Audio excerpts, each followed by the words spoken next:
दोस्तों, हमारी दुनिया के नक्शे में यहाँ पर मौजूद है एक मशहूर देश के जिसको नाइजर के नाम से जाना जाता है।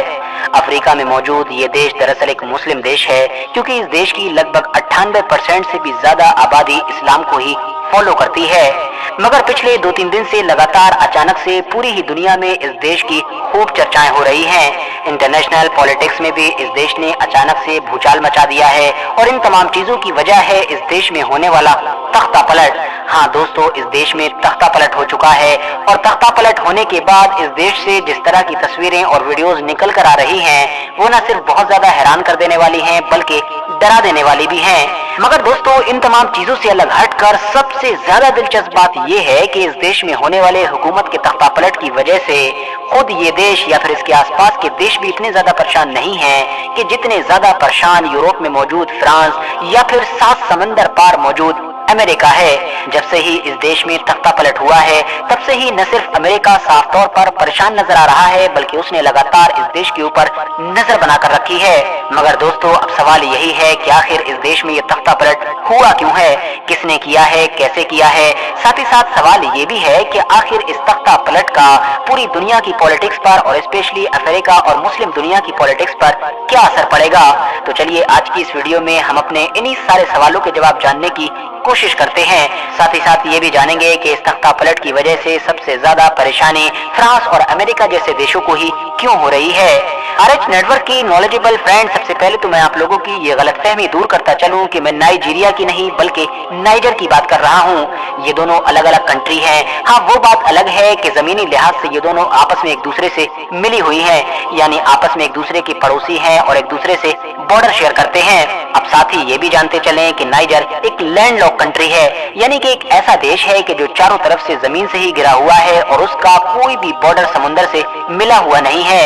एक इंटरेस्टिंग फैक्ट ये भी है कि किसी दौर में जब अमेरिका और ब्रिटेन सद्दाम हुसैन से परेशान होकर इराक पर हमला करने का प्लान बना रहे थे और इस पर हमला करने का कोई बहाना ढूंढ रहे थे, तो उस दौर में सद्दाम हुसैन के ऊपर ये इल्जाम लगाया गया था कि वो अफ्रीका के एक देश से लगातार यूरेनियम खरीद रहा है ताकि इराक में परमाणु बम बना सके। आपकी नॉलेज के लिए बताता चलूं कि जिस अफ्रीकन देश के बारे में दावा किया जा रहा था वो कोई और नहीं बल्कि यही नाइजर ही था। नाइजर की आबादी आज 2.5 करोड़ के करीब है, जिसमें से ऑलरेडी मैंने आपको बताया 98% से ज्यादा लोग इस्लाम को फॉलो करते हैं, जबकि बाकी बचे हुए लोगों में ईसाई और इस तरह के दूसरे लोग शामिल हैं। वैसे तो फौजी बगावत या फिर अगर मैं दूसरे शब्दों में कहूं तो ये कहिए कि फौज की तरफ से हुकूमत का तख्ता पलट ना तो नाइजर में कोई नई बात है और ना ही अफ्रीका के दूसरे इलाकों में। अफ्रीका में तो ये चीज होती ही रहती है, और अफ्रीका में भी खास तौर से वो पूरा इलाका, वो पूरी बेल्ट के जिसको साहिल कहा जाता है, इस इलाके में जितने भी देश आते हैं वो तो मानो सारे के सारे इस फौजी बगावत की चपेट में आते ही रहते हैं। बात कर लें अगर इतिहास के बारे में तो नाइजर उन देशों में से ही एक है कि जहां पर इस्लाम बिल्कुल शुरुआती दौर में यानी कि शुरू में ही पहुंच गया था। उसके बाद इस इलाके में सल्तनतें और हुकूमतें बदलती रहीं, और आखिर में जिस दौर में हम लोग अंग्रेजों के गुलाम थे, यानी कि हमारा पूरा भारत ब्रिटिश के अंडर में आया करता था, उस दौर में नाइजर का ये इलाका फ्रांस की कॉलोनी बन गया था, यानी कि फ्रांसीसी लोग ही यहाँ पर हुकूमत किया करते थे। आखिरकार 1960 में इन लोगों को फ्रांस से पूरी तरीके से आजादी मिल गई थी। आजादी मिल गई मगर इनका सिस्टम सही तौर पर काम न कर सका। जो लीडर मिले वो या तो काबिल नहीं थे या फिर करप्ट थे, या फिर उन लीडर्स ने वक्त के साथ डिक्टेटर बनने की यानी कि तानाशाह बनने की कोशिशें की। नतीजा ये हुआ कि फौज को मौका मिला और उसने मौके का फायदा उठाते हुए, पब्लिक का सपोर्ट लेते हुए बार बार इस इलाके में हुकूमतों का तख्ता पलट किया। पहला तख्ता पलट सन 1974 में हुआ और फिर लगातार 1991 तक यहाँ पर सेना का ही राज रहा। 1991 में फौज ने जैसे तैसे यहाँ की गद्दी तो खाली कर दी और सिविलियन राज भी शुरू हो गया, मगर ये लंबे वक्त तक नहीं चला और एक बार फिर से 1996 में सेना का राज शुरू हुआ। इस बार सेना ने ये जो तख्ता पलट किया था ये सिर्फ 3 साल तक चला और 1999 में एक बार फिर से सिविलियन राज आया, मगर ये सरकार भी सिर्फ 2010 तक ही चल सकी और एक बार फिर से यहाँ की फौज ने यहाँ के पॉलिटिकल सिस्टम में इंटरफेयर किया। मगर इस बार सन 2011 में ही एक बार फिर से इलेक्शन करा दिए गए। उसके बाद अब तक लगातार लगभग सब कुछ ठीक ठाक चल रहा था, मगर अभी 2-3 दिन पहले ही यानी कि 26 जुलाई 2023 के दिन एक बार फिर से यहाँ पर फौज ने तख्ता पलट कर दिया। 26 जुलाई के दिन अचानक से देखते ही देखते नाइजर में सब कुछ बदल गया।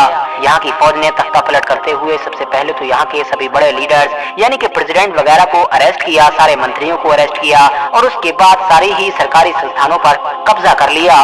देश के सारे ही बॉर्डर, अब वो चाहे जमीनी हो या हवाई, बंद कर दिए गए हैं। यानी ना तो कोई बाहर से अंदर आ सकता है और ना ही कोई अंदर से बाहर जा सकता है। साथ ही साथ यहाँ की फौज की तरफ से ये वार्निंग भी दी गई है कि बाहरी ताकतें हमारे अंदरूनी मामले में दखल देने की कोशिशें ना करें।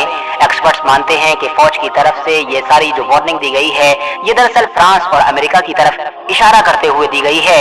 वजह ये है कि क्योंकि नाइजर में जो इलेक्टेड गवर्नमेंट थी वो दरअसल प्रो अमेरिका यानी कि अमेरिका के फेवर में रहने वाली गवर्नमेंट थी, अमेरिका की सुनती थी और उसी के हिसाब से काम करती थी।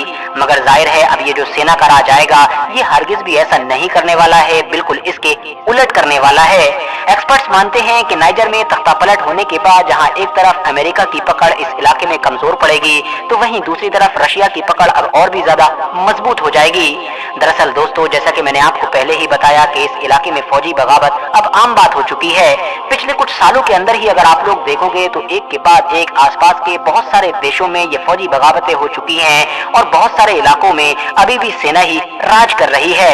लगातार अफ्रीका के इस पूरे इलाके में जितने भी देशों में ये फौजी बगावतें हो रही हैं इन सब का जिम्मेदार अमेरिका और यूरोपियन देशों की तरफ से रशिया को माना जा रहा है। यूरोप और अमेरिका का हमेशा से ही ये मानना है कि इस पूरे इलाके में रशिया हमेशा जानबूझकर फौजी बगावतें करवाता है, क्योंकि इन इलाकों में इलेक्टेड गवर्नमेंट गिरने के बाद जो फौजी राज शुरू होता है, जो सेनाओं का राज शुरू होता है, वो डायरेक्टली या फिर इनडायरेक्टली रशिया को ही सपोर्ट करता है और रशिया की ही सुनता है। हालांकि दोस्तों, वेस्टर्न कंट्रीज के इस दावे में काफी हद तक सच्चाई भी है, क्योंकि इसका सबसे बड़ा सबूत अभी नाइजर में होने वाले इस तख्ता पलट के बाद देखने को मिला था।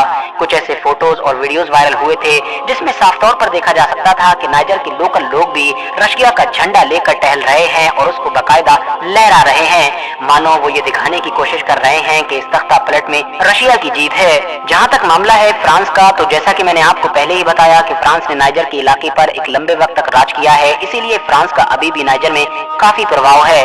आज भी हजारों की तादाद में न सिर्फ फ्रेंच लोग नाइजर में रहते हैं बल्कि इन दोनों का आपस में काफी ट्रेड भी होता है। इसके अलावा फ्रांस समेत यूरोपियन यूनियन के और भी जितने ऐसे देश हैं कि जो अपने यहाँ पर घुसने वाले इलीगल लोगों से परेशान रहते हैं वो भी नाइजर की बहुत ज्यादा मदद लेते हैं।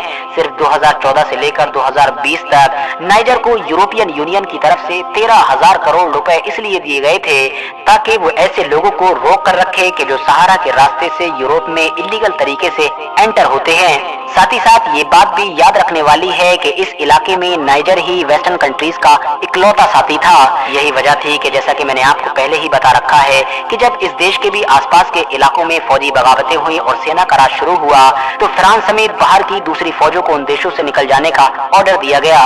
फ्रांस की फौजें जब वहां से निकली तो उन्होंने नाइजर की मदद ली और नाइजर देश में ही अपना बेस बनाया और फिर वहीं से ही फाइट करना शुरू की, यानी वहीं से ही आसपास के उन सारे देशों से मुकाबला करना शुरू कर दिया कि जहां पर अब सेना का राज शुरू हो चुका है। और जाहिर है इन सारी वेस्टर्न कंट्रीज के खुद के दावे के मुताबिक ये जो सारी सेनाएं राज कर रही हैं ये दरअसल रशिया के ही फेवर में रहती हैं और रशिया के ही अंडर में राज करती हैं। मगर अब जब खुद नाइजर में भी तख्ता पलट हो चुका है तो हम मान सकते हैं कि वो दिन दूर नहीं कि जब आसपास के दूसरे देशों की तरह इस देश से भी वेस्टर्न कंट्रीज को निकलना पड़ेगा इस इलाके में रशिया को काउंटर करने के लिए। क्योंकि नाइजर ही वेस्टर्न कंट्रीज का इकलौता साथी था, इसीलिए इन लोगों ने नाइजर के अंदर खूब पैसा बहाया। सिर्फ अमेरिका की बात कर लें तो सन 2012 से लेकर अब तक नाइजर में अमेरिका ने 4,000 करोड़ से भी ज्यादा पैसा बहाया है। मगर जाहिर है 26 जुलाई के बाद अब वेस्टर्न कंट्रीज को अपना ये सारा पैसा और अपनी ये सारी मेहनत बर्बाद होती हुई नजर आ रही है। इसीलिए एक्सपर्ट्स मान रहे हैं कि अब अमेरिका, फ्रांस और इस तरह की सभी वेस्टर्न कंट्रीज के पास बहुत कम टाइम बचा है और वो हो सकता है कि बहुत जल्द ही कोई बड़ा एक्शन लें। सैंक्शंस यानी कि प्रतिबंध तो लगाए ही जाएंगे, मगर हो सकता है कि इस बार अमेरिका और भी ज्यादा आगे बढ़ जाए। वजह साफ है क्योंकि न सिर्फ नुकसान बड़े लेवल का हो रहा है बल्कि जियोपॉलिटिक्स में भी एक बड़ा चेंज हो रहा है और कहीं ना कहीं रशिया इस मामले में बढ़त लेता हुआ दिखाई दे रहा है।